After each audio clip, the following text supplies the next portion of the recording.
Hey, what is going on, guys? It is your boy here, and welcome back to the channel. Today, I'm coming at you with something special. It is currently April 21st, and yesterday there was the sneak peek for Yu-Gi-Oh's Legacy of Destruction, or Light of Destruction, whatever the new set is with, and we did the new ban list format. So, for those who don't know, the new ban list for Yu-Gi-Oh! Dropped. Baron got banned. Link Karibo got banned. Borrelot Savage got banned. Colossus came off the ban list to 1, so did Arch Nemesis Protos. And a whole bunch of other changes. The full list is online. Terratops at 3 and some other stuff. But when I saw Colossus to 1, the first thing that came to my mind was bringing back Thunder Dragons. For those who don't know, Thunder Dragons was one of the first original decks that I posted as a video on YouTube. At the time of recording this video,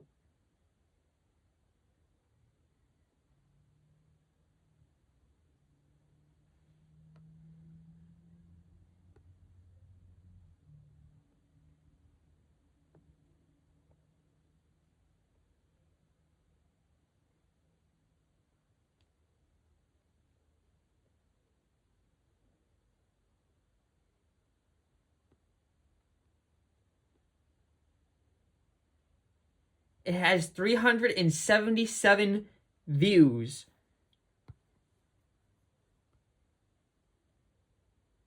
And this was November 13th, 2019, the last time I posted the Thunder Dragon deck profile. That was it was a long time ago. I don't know how I managed to get rid of some of my stuff. I got rid of like all my Thunder Dragon stuff, and I don't know why, because I loved this deck.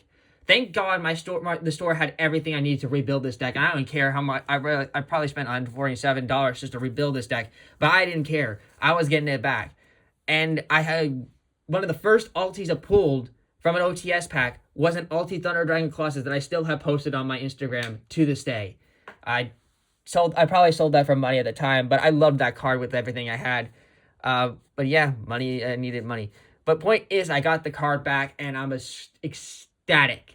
I actually went top 8 yesterday with this deck profile that I did. Now, give or take, the ban list had just dropped, and I didn't know what was going to be settled into the meta. What people were... I kind of expected people to play like stuff like Yubel, even though I did end up losing to Yubel. Someone managed to finish a whole deck of Centurion, which I finished in the top 8, and that's how I got lost in the top 8 as well. But it came down to the neck and wire.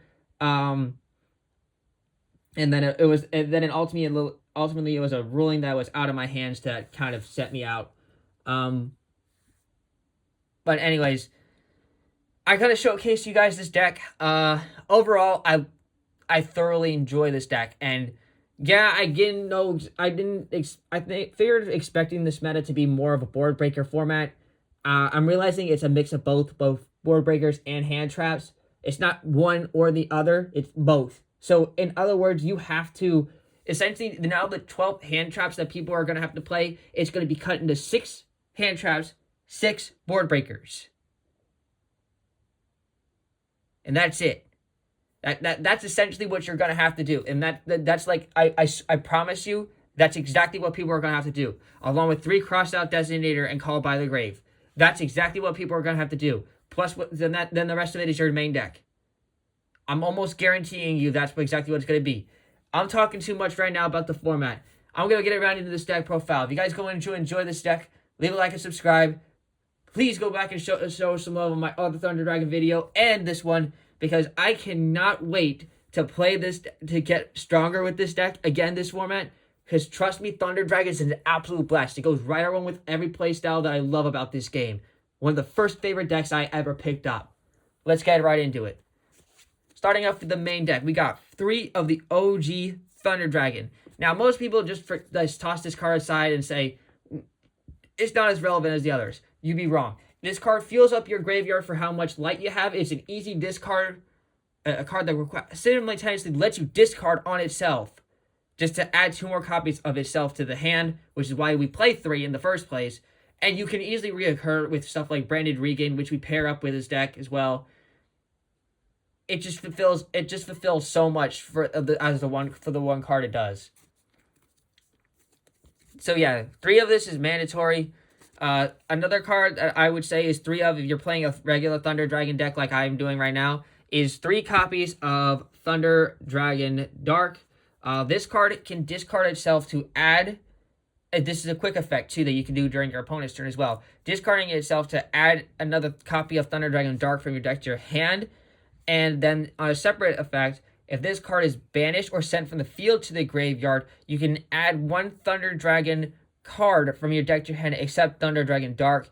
However, you can only use 1 Thunder Dragon Dark effect per turn, and only once that turn. So you can't use both effects in the same turn, because obviously that would be way too broken to do. And then only 2 copies. By the way, I noticed that one of my Thunder Dragon Darks has a misprint. This is part of the card itself. That's not part of the sleeve. It's not part of anything else. That's part of the card itself. And no, it's not ripped, because otherwise there would be other scratch marks around it, and there's not a single scratch mark on it. So, yeah. 2 copies of Thunder Dragon Roar. This card is nice because you can this is one of the main cards you're going to send off of one of the normal summon starters we have for this deck, because it facilitates a search and a special summon. So if you open up Roar, you can use its effect to discard the self. It's not a quick effect though. To add one of your Thunder Dragons that is banished or in your graveyard except Roar. And on a separate effect, if this card is banished or sent from the field to the graveyard, you can special summon 1 Thunder Dragon monster from your deck in defense position. However, at the end of the turn, it is returned to your hand. And just like Dark, you can only activate 1 Thunder Dragon Roar effect per turn, and only once that turn. So, again, great card. I think playing 2 of this was the right ratio. I didn't want to clog, you don't want to clog yourself on the Thunder Dragons, but you also don't not want to see them. You want to see them, you also don't want to clog. You want to see them, you don't want to clog on them. And so the ratio I ended up doing was exactly, I wanted 12 Thunder Dragons, 6 OG, 6 Dark, 2 Roar, and 2 Hawk. And, well, technically now the ratio actually will be 10. That's because that's 10. However, the next one makes it 11, but it's not a starter for Thunder Dragons. It's just a Thunder Dragon card. I'm sorry. It's just a Thunder Dragon card. Anyways, so continuing off with the deck, Thunder Dragon Hawk is the next one. It's a discard card to special summon one of your Thunder Dragons that is banished or in your graveyard except Thunder Dragon Hawk. And if this card is banished or sent from the field to the graveyard, you can shuffle any number of cards from your hand into the deck and draw the same number of cards. It is essentially Magical Mallet. It is insane. I can't tell you how many times that came up. Although it would probably be beneficial if I had some things I wanted to get into, but it actually facilitated me getting into some of my board breakers in case of an emergency, or I need a specific card. It helped me dig for it. Though it heavily plays into Ash Blossom and Joyous Spring and stuff like that, it is still very good. Definitely a 2 of. I saw people playing this at 1 of as an engine card. No, it's a 2 of. If you play this at 1 and you open it and you it's in your deck, you don't have many ways of searching it out. So you really want to see this card, but you also don't want to clog into it, if you know what I mean. It is also a really good starter, so you could just you could even facilitate out a Thunder Dragon closet with just OG Thunder Dragon and Thunder Dragon Hawk. And the last Thunder Dragon I play in the deck is 1 copy of Thunder Dragon Duo. It's not searchable, but I really like this card because when I played it in the past, this card was recirculating all my Thunder Dragon cards, and it also facilitated as another big beat stick. And I still had it from the past. This was the only Thunder Dragon card I kept from the past. So yeah, I just played it because I really liked it, and it actually came up. I made it 3 times during the event. It actually was one of the few cards that I allowed myself to use to beat over an SP Little Knight because it doesn't activate in hand to special summon. It just banishes the 2 and then special summons.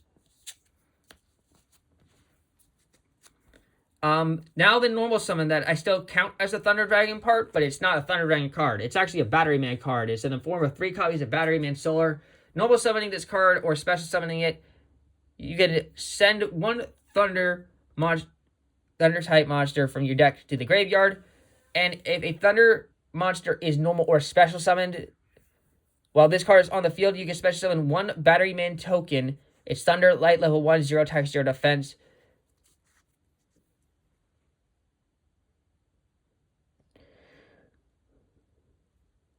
And that's pretty much it. It just facilitates, it's like a whole 1 card. In the past, I used to pair this card up with some Summoner, and then that would use to bring that back. And I actually still have my some Summoner too. However, I didn't have enough time to fully test like how I wanted to play it this format. So I just stuck together with what I knew would work.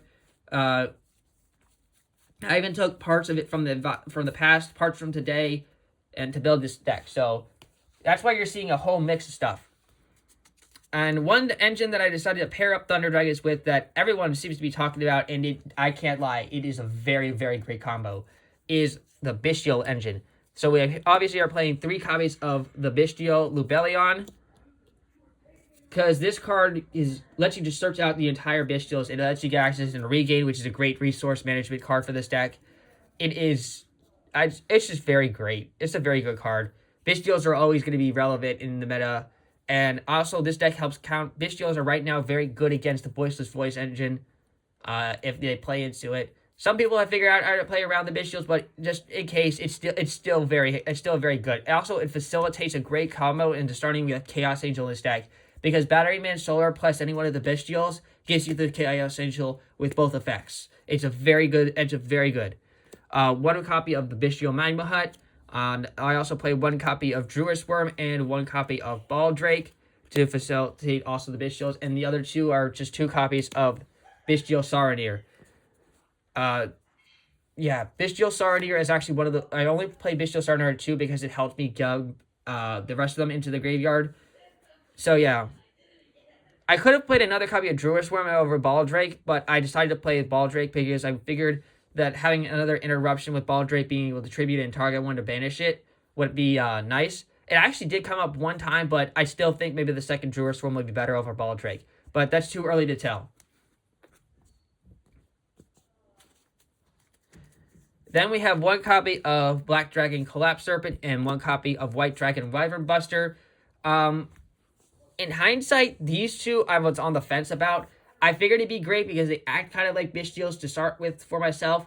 However, I didn't like it as much because what I didn't plan on was me needing like something like Strike Dragon or Heavenly's Dragon of Sphere. So I didn't end up playing those in my deck because I just figured I was just using these as an engine card. In hindsight, I probably should have just taken these 2 out and then done something else, like maybe find I could have dug out something like Aloof Lupine or something else. But I didn't actually have time to find my Aloof Lupine or something else as a starter. So I ended up just playing these because I needed cards to make this deck. So those are 2 cards that I probably regret playing in this deck, but I played them at the time. And the last card I actually decided to play was 2 copies of Assault Synchron. Assault Synchron kind of built this deck onto an extender. While there's in total there's 6 synchros that I played in this deck. And one of them I wanted to play because I was afraid of Tenpai Dragon being available in this event, because we could play cards from the new set as well. So I was like, okay, Tenpai Dragon is going to be coming at me. So one of the cards that people going around is to help counter Tenpai Dragon is an Odd Eye Synchro card called Odd Eye's Meteor Burst Dragon, because you can actually stop their opponent from activating effects during the battle phases, where Tenpai Dragon thrives in, is activating effects during the battle phase. So I figured, okay, nice. So Assault Synchron can take plus any one of the level 5 Thunder Dragons and turn it into Meteor Burst. Which, by the way, for those who don't know, it's Thunder Dragon and Thunder Dragon Dark that are the level 5 Thunder Dragon monsters that you can use to take and then turn into Meteor Burst Dragon. Plus, you can also use this plus Lubellion to make your level 10 synchros, even though Baron's not available. There's 2 other great options as well. So yeah, I just figured it was a really good extender in the deck. And also, if your cards get tributed from Nibiru, you can use Assault Synchron to summon the effect in the graveyard. That's it for the monster count lineup. On to the spells and traps. Like I said, I decided not to play real and many like hand traps in this deck. So I decided to go for more of a board breaker because that's what I thought this meta was going to be into. Definitely going to have to rework the deck a little bit, but again, just showcasing what I used to play yesterday. 3 copies of Super Polymerization. This card overperformed for me. I used this card pretty much almost every single game. It was actually one of the few cards that I was like, I know Yubel is going to be a problem. So I definitely need to figure out how to counter Yubel because there's not much you can do to counteract Yubel. They can play around Skill Drain. Even if you Cosmic Cyclone in the back, then you still have to worry about the rest of their fusion monster. So I was like, you know what? I'm just going to just avoid all of that. What if I just Super Poly away their Yubel and then make my own copy of the Yubel Loving Defender?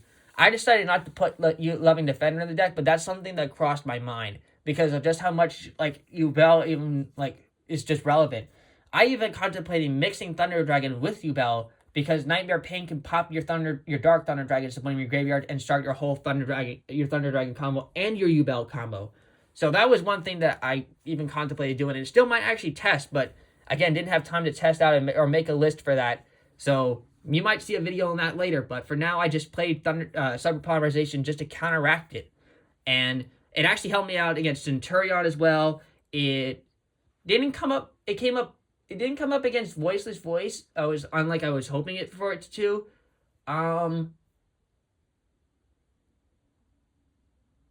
Trying to think about if I used it another time in the tournament.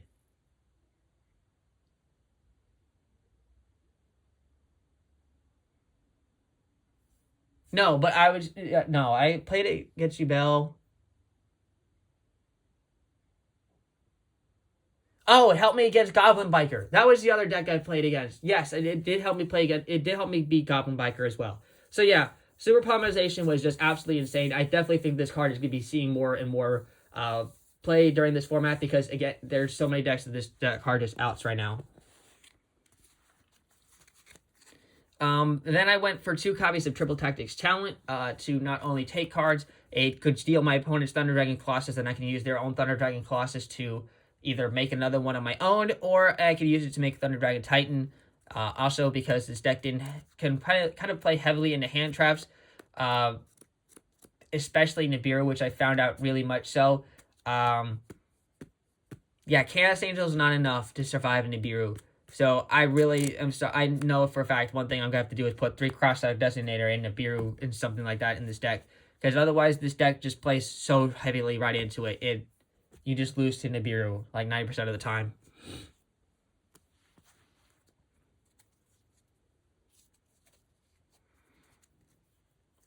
Then I have 3 copies of Forbidden Droplet.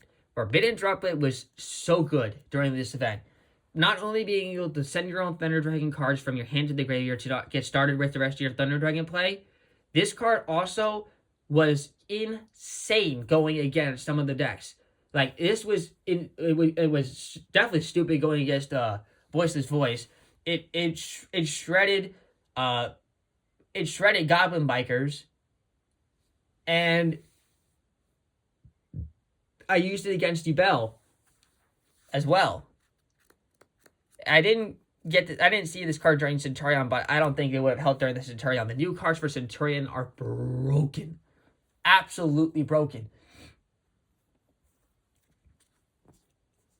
So yeah, I was really happy with Forbidden Droplets playing this deck. It was a really good call on my part. Then I also played the 1 copy of Called by the Grave. I should have probably played Cross-Out Designator in addition to this, but I thought this deck then it was going to be more of a board breaker, but it's a mixed. 1 copy of Gold Sarcophagus. This is a starter for Thunder Dragons. For people who don't know or forgot about that, I'm reminding you now, Gold Sarcophagus is a starter for Thunder Dragons. I saw a lot of people when Thunder Dragons came off the ban list that they weren't playing Gold Sarcophagus. You definitely need to play Gold Sarcophagus. In the case you don't open up Battery Man Solar, this is your 4th copy of Battery Man Solar, because it essentially does the same thing by instead of sending Thunder Dragon Roar to the graveyard, you're banishing it from the deck instead. So you're still getting your special summon, which is a starter for your deck, but you're not requiring to use your normal summon, a Battery Man Solar. So if you're not thinking about playing this card, you definitely need to rethink your brain and play this card, because I'm telling you, it is a starter for Thunder Dragons. One copy of Chaos Space, because it helps search out Lubellion. It also searches out your Dragon Duo. It's just really good. Also, send your cards to him in the graveyard. Just get your Thunder Dragon engine rolling, essentially. And then you can banish it in the graveyard. Recycle your Colossus that could get banished, or even your Titan, or any one of your extra deck cards, essentially. And then draw a card on top of that. One copy of Thunder Dragon Fusion. This card is so good again. There's two effects of Thunder Dragon Fusion. Obviously, being able to use it to fusion summon a Thunder Dragon, a Thunder monster, fusion monster from your extra deck by reshuffling the cards from your field or graveyard, and or face up banished cards into the deck.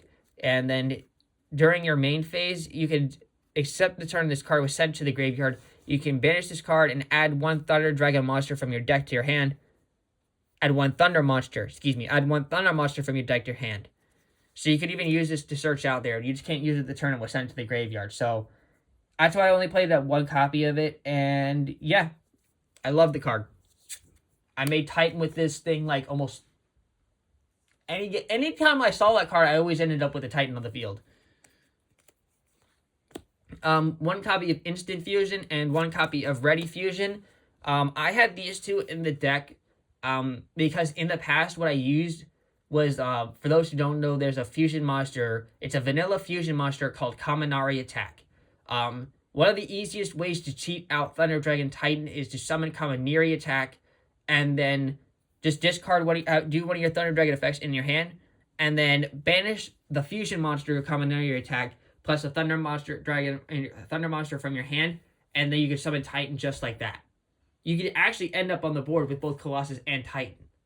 And when Colossus was at 2 or 3 in my old deck, I was doing just that. I was like ding, da da ding, da da ding, da da ding, and then I was doing stuff like Matrix, give it 500, pop a card, doing Roar, pop a card, Dark, pop a card. It was just pop, left and center, and your opponent wasn't able to add cards. It was just bing, bing, bing, bing, all over the place, just shooting out cards. So, but at the time we only had Instant Fusion. Now we have both Instant and Ready Fusion.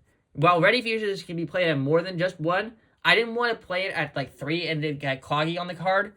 I do have a second one I could play, but I just wanted to do like the 1-in-1. And this way I don't have to get stuck with, because you could use both of these in the same turn.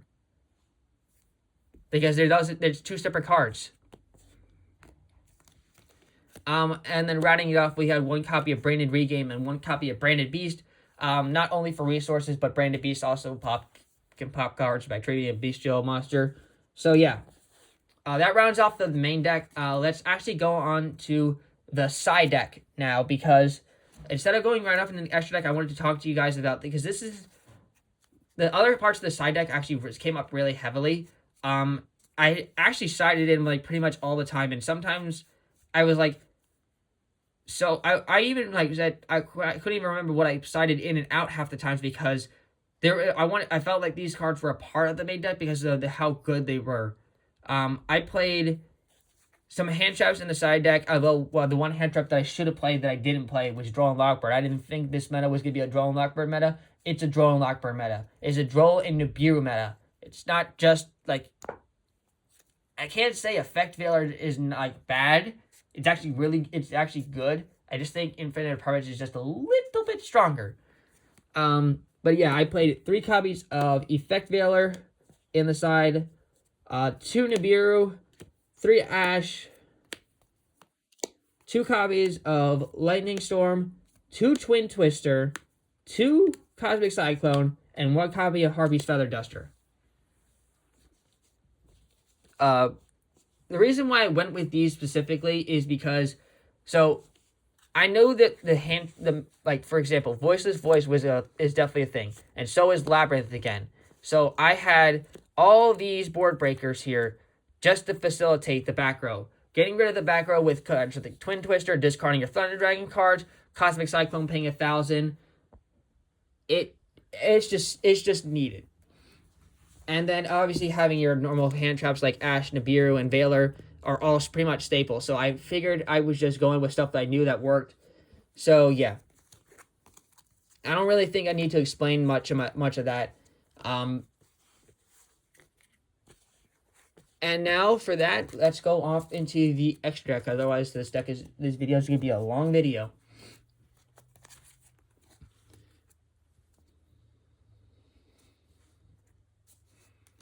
I haven't done a video in so long, man. Thunder Dragon Colossus, obviously, is the main boss fusion monster for this deck. Being able to prevent your opponent from adding cards from the main deck to your hand except by drawing them is such a great effect. And if this card would be destroyed by battle or card effect, you can banish one Thunder monster from your graveyard instead. That's another reason why... let's put it this way. That's why I was so careful with how I use my Thunder Dragon cards. Because if you just spam them out all the time, you're never going to have like the right amount of resources. So you need to be careful when you use them. And if you mess up the timing or when you do them, you could screw up the whole rest of the process. But Thunder Dragon Colossus is so easy to cheat out. It's insane. People are just doing stuff with like Nemesis Corridor and Nemesis Flag and Arch Nemesis Pros. See, that's the problem with it. Like Thunder Dragon Colossus is great in a pure Thunder Dragon deck. But if you're trying to, like, cheat it out through other ways, like Nemesis Corridor, like, that's the problem. You could just get rid of Thunder Dragon. You could get rid of Nemesis Corridor and keep Thunder Dragon Colossus at 1. And this card would be balanced because there's only really one good deck you could play it in, and that's Thunder Dragons. And so if only they had to counteract with Thunder Dragons, you'd be safe. Now, as for Protos, that's a whole different story. And in that case, I would say get rid of Nemesis Flag. Get rid of Nemesis Flag and Nemesis Corridor, and you pretty much lose access to Protos. Well, at least one of the two ways to summon out Protos. So, that's just my opinion. But people are just saying Colossus is too broken in general. I don't disagree. If I was facing against Thunder Dragon Colossus, yeah, it would hurt at first. But if you knew you were up against a Thunder Dragon Colossus and tethered your deck to it, it's golden. Like you could play stuff like easily like Book of Moon or Book of Eclipse, Imperm,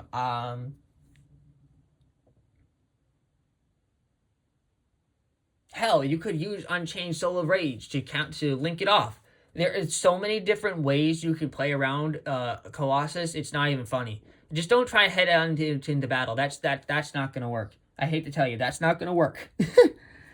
So yeah, one Colossus. Then obviously 2 copies of Thunder Dragon Titan. This is basically this is the gun of the deck. When you get the Titan on the field and it's not interrupted and you start discarding the Thunder Dragon cards and it goes pow pow ping ping ping ping ping ping ping ping, it just destroys stuff. It's such a good card.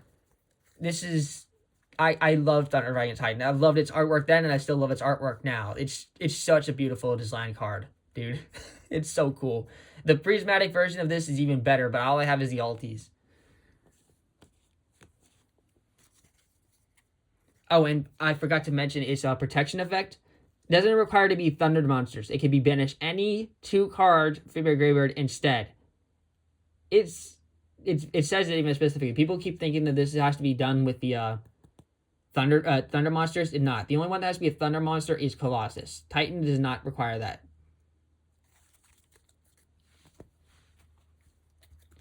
And then obviously here's that 1 copy of Kaminari Attack that I mentioned. This is that Thunder monster we use to cheat out Thunder Dragon Titan.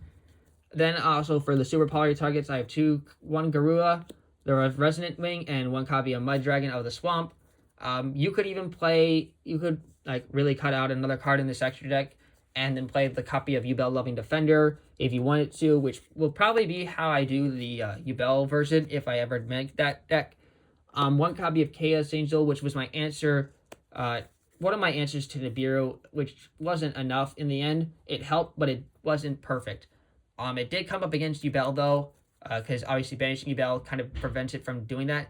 And the guy did play Nightmare Throne, but I just Cosmic Cyclone the Nightmare Throne. And yes, people, you can search Nightmare Throne off of Yubel the Loving Defender and other ways that you can add a Yubel card that mentions it.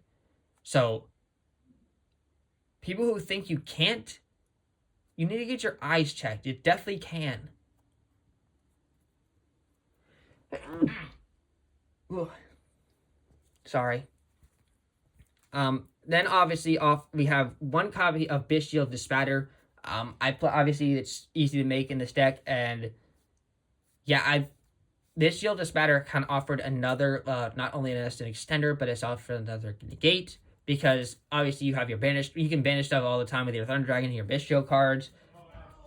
It's just a very good card right now. So I definitely played Bystial the Spatter for that. And the last level 10 Synchro I play in the deck is one copy of Supreme Sword Solomon Chenying. I don't even make Chenying once during the event. In theory, it was great because of how much banish we had. Chenying could obviously get rid of some cards because of his own effect, because when a card gets banished, you can just get rid of a card from your opponent's graveyard and on the field, non-targeting. It's a very good effect. And then obviously you can protect yourself by banishing a card from your graveyard. So you could then trigger a Thunder Dragon card and then trigger your Sword Shaman Shenanigans. The reasoning behind it was solid. I just didn't make it as much as Chaos Angel or Bystial the Spatter, because the opportunities for it never really came up as much as the other two did, if that makes sense. Then I have one copy of Excel Synchro Stardust Dragon to help spade out into Dispatter. Obviously, you just use Assault Synchron plus one of the Bystials or the level 6 Thunder Dragons to make this card, and then target Assault Synchron, summon, re-Synchro summon. You don't play the regular Stardust Dragons though, so you can't like cheat out the secondary effect like that during your opponent's turn or stuff like that. So don't think you can. Instead, I played one copy of Psyframe Lord Omega instead. Being able to use this card for your reoccursions to reoccur your banished Thunder Dragon cards, or even you could combo out. There's a really nasty combo with Omega and Bystial to Spatter if you had both. So then if you had both in the field, use Omega's effect, banish it, use Bystial to Spatter, summon back Omega, and then use Omega's effect again. And the one card to help counteract Tenpai Dragons is the one copy of Adai's Meteor Burst Dragon. I didn't face Tenpai Dragon the entire tournament. Even so, I managed to, because I had the resources at the time, and I needed to use it to get my Thunder Dragon Dark in the graveyard. So I used it plus Assault Synchron to make this card, and that was like the only other time I actually managed to make it. Although I didn't use its effect because it was just a level 7 Synchro at the time. However, the reasoning behind the Tenpai Dragon match is exactly why I played this card. Off into the Link monsters, only 4 more Link monsters. There's only 4 Link monsters in the deck. One copy of Appaloosa, Bow of the Goddess, because this card is just it's just a monster negates for days, so you really have to play it. IP Masquerena, and then obviously the expensive card of the deck, SP Little Knight. If you guys can't afford SP Little Knight, you can replace this and the next card with Seal and Striker Dragon, and that's one copy of Cross Sheet. So you would replace these two with Striker Dragon, and this will be Heretic Seals of the Heavenly Spheres for the deck. And that's it for the deck profile, guys. I'm sorry that this was kind of like a sketched deck profile. I'm sorry, I'm kind of like waking up in the morning and kind of just doing this. And I haven't done a video in so long because so much has been going on in my life. But I had to make this video, guys, and re-showcase you the power of Thunder Dragons, because this deck is insane. And as you can tell, I kind of top 8 already. So I can't wait to just like power through this meta with this deck again. It's going to be a shocker of a time. Thank you guys for tuning into this video. I hope you guys have a fantastic day. This is your boy signing out. Peace.